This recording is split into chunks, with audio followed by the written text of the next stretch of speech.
Today on Dundon Motorsports Minute, we're going to talk about low coolant light warnings on newer model cars.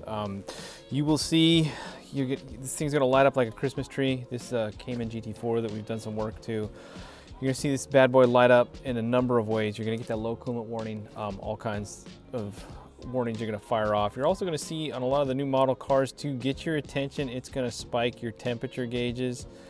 And it's going to look like, especially I know for the Cayennes, other models, it's going to actually fully pin the needle. This one's on obviously on the digital scale. You'll see those on your analogs just pop all the way up. Try to get your attention. Sometimes in the cars doing that, you're not necessarily at the hot, but always a good idea. Shut the car down immediately, and then secondly, we're going to want to let that car cool down before we dive into the cooling system.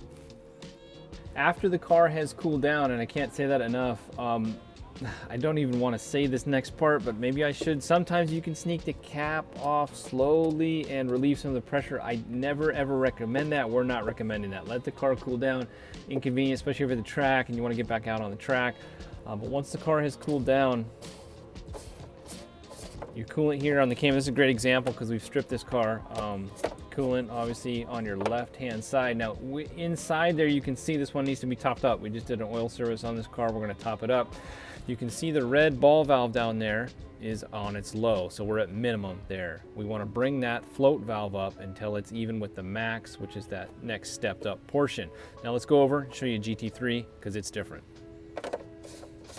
All right, so on GT3, this is dot 2. It's going to be a little bit different, and different in a way if instead of floating up and down the ball that's indicating our level, we're going to have one that tilts and kind of swings side to side. So once we open this up, again, when it's cool, don't want anybody to sue us for saying you can open this when it's hot. A lot of bad things can happen.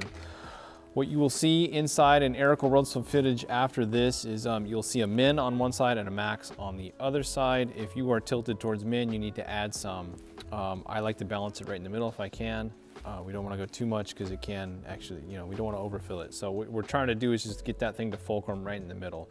So just add a little bit at a time, and that'll be the difference on GT3s. Should be same dot 1, dot 2 for that. That's your indicator, because once you notice when you look down in there, you really can't see much of anything. Get the Porsche factory coolant that is specified for this, and then balance it in the middle there. It is a 50-50 mix. It doesn't come pre-mixed, not that I've found. We get it straight from Porsche. So I'll balance that in the middle. You should be good to go. It's been your Dundon Motorsports Minutes. Thanks for watching. Thanks for watching. If you liked the video, make sure to subscribe and hit the like button. If you have any feedback, feel free to leave a comment down below.